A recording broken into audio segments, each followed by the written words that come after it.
Doctor Yunus সম্ভবত পদত্যাগ করতে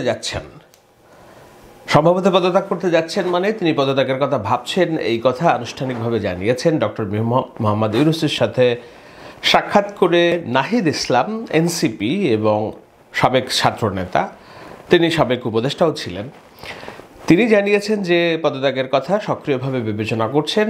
আমরা গিয়েছিলাম স্যারকে বোঝাতে যে তার এই অবস্থায় চলে যাওয়া উচিত হবে না। কোন অবস্থায় চলে যাওয়া উচিত হবে না, কেন বোঝাতে গিয়েছিলেন, নিশ্চয়ই এখন প্রশ্ন।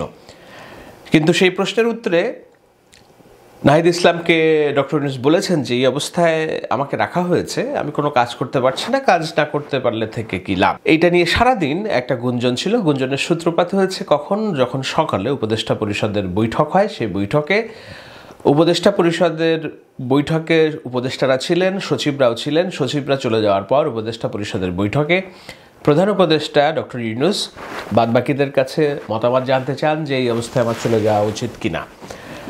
তখন সংবাদপত্রের তথ্য অনুযায়ী 4 জন উপদেষ্টা মত দেন যে ঠিক আছে, যদি কাজ না করতে পারা যায় তাহলে থেকে কি লাভ, আপনি চলে গেলে আমরাও চলে যাব। বাদবাকিরা বলেন যে আপনি এখনই সিদ্ধান্ত নিয়েন না।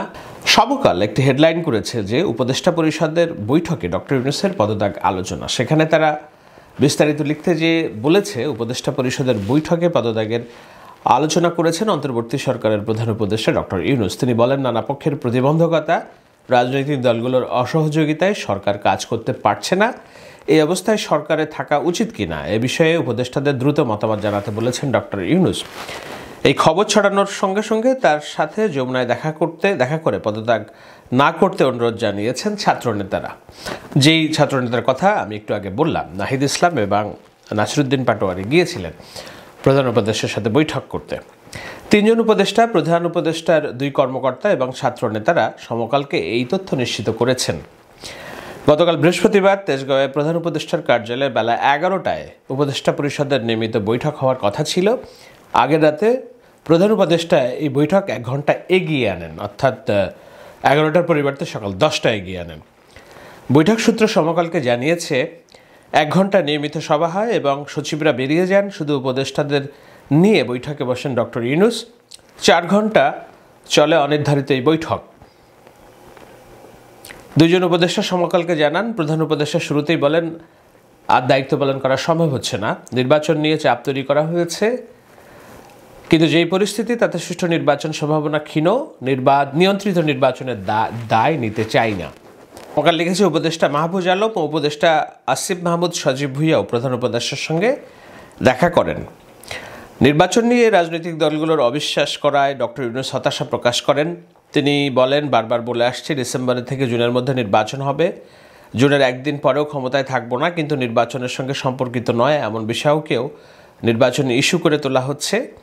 বিএনপি নেতাদের অনেকেই গত কয়েক মাস ধরে খোলাখুলি অভিযোগ করেছেন ক্ষমতা দীর্ঘায়িত করতে, নির্বাচন বিলম্বিত করতে চাইছে সরকারের কেউ কেউ। মানবিক করিডোর এবং চট্টগ্রাম বন্দরের নিউমুরিং কন্টেইনার টার্মিনাল ব্যবস্থাপনার কাজ বিদেশি কোম্পানিকে দেওয়ার আলোচনাকেও নির্বাচন বিলম্বের ষড়যন্ত্র হিসেবে আখ্যা দিয়েছেন কয়েক নেতা। এতে ক্ষুব্ধ ডক্টর ইউনূস উপদেষ্টা পরিষদের বৈঠকে বলেন, এমন একটি আবহ তৈরি করা হয়েছে যেন আমি দেশ বিক্রি করে দিচ্ছি, এমন অপবাদ নিয়ে থাকতে চাই না। তিনি পদত্যাগের ইচ্ছা প্রকাশ করে জাতির উদ্দেশ্যে ভাষণ তৈরি করতে বলেন।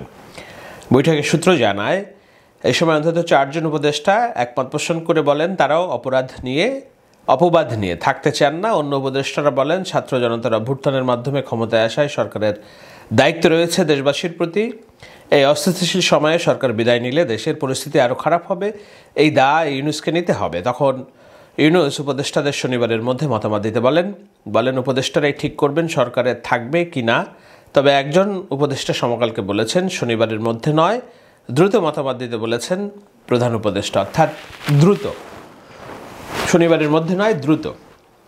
তো এটা নিয়ে বোঝাই যাচ্ছে যে উপদেষ্টা পরিষদের বৈঠক এবং সমকালের যে প্রতিবেদন এবং আরও একজন সাংবাদিক নাজমুল ইসলাম তার স্ট্যাটাসে যেটা লিখেছেন, সেখানে এই দুটো বক্তব্য এক করলে দেখা যায় যে ডক্টর ইউনূস মোটামুটি চাপ অনুভব করেছেন এবং চাপ অনুভব করছেন, এবং এই চাপ অনুভব করতে গিয়ে তিনি কিছুটা নির্বাচন কেন্দ্রিক যে তাড়াহুড়া সেটার প্রতি দোষারোপ করেছেন। এই ঘটনার পরে আমরা দেখছি যে ছাত্র নেতাদের মধ্যে এবং উপদেষ্টা পরিষদের ছাত্র উপদেষ্টা যারা আছেন তাদের কথাতে ব্যাপক পরিবর্তন এসেছে। আসিফ মোহাম্মদ সজীব ভুঁইয়া একটি স্ট্যাটাস লিখেছেন, বাল অর্থাৎ বাংলাদেশ আওয়ামী লীগ, নর্থ অর্থাৎ উত্তরপাড়া এবং দিল্লি জোটভুক্ত হয়ে যে কুমির ডেকে আনছেন তা আপনাদেরকেই খাবে।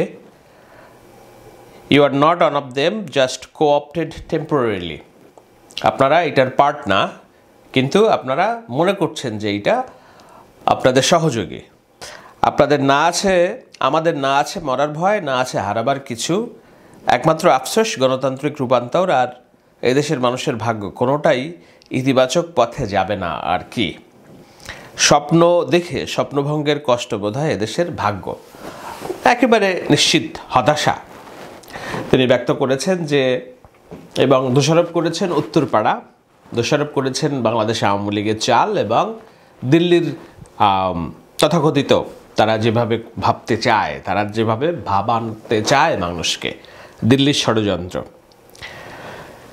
মাহফুজ আলম স্ট্যাটাস দিয়ে বলেছেন যে বিভাজনের দায় আমারও কিছুটা আছে, আমার কথাবার্তায় কাজকর্মে যদি জুলাই ঐক্য বিনষ্ট হয় সেটার জন্য আমি আন্তরিকভাবে দুঃখিত, এবং একদিনও যদি সময় পান তিনি সেই একদিন কিভাবে ঐক্য তৈরি করা যায় সেটার পেছনে কাজ করবেন বলে জানিয়েছেন।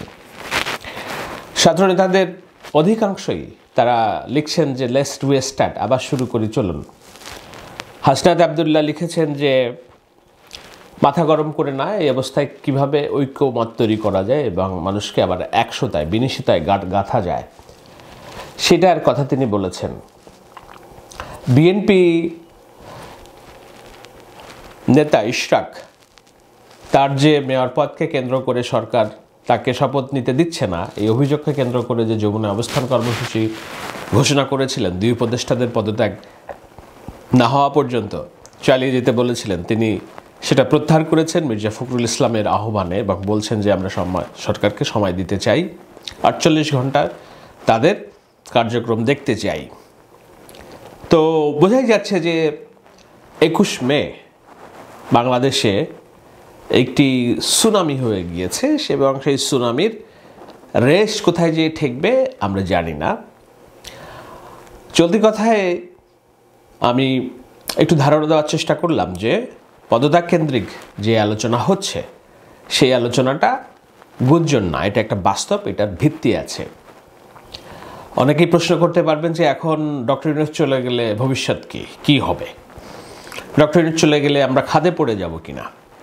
দেখুন, আমার অনেক কথা আছে, আমি অনেক কথা বলতে চাই, এই লম্বা আলোচনা করতে হবে, আমি লম্বা আলোচনা করব। সেটা হলো এই অবস্থায়, আজকের এই অবস্থায় আসার জন্য ডক্টর ইউনূসের খামখেয়ালি এবং স্বৈরতান্ত্রিক এককেন্দ্রিক সরকার পরিচালনা কতখানি দায়ী।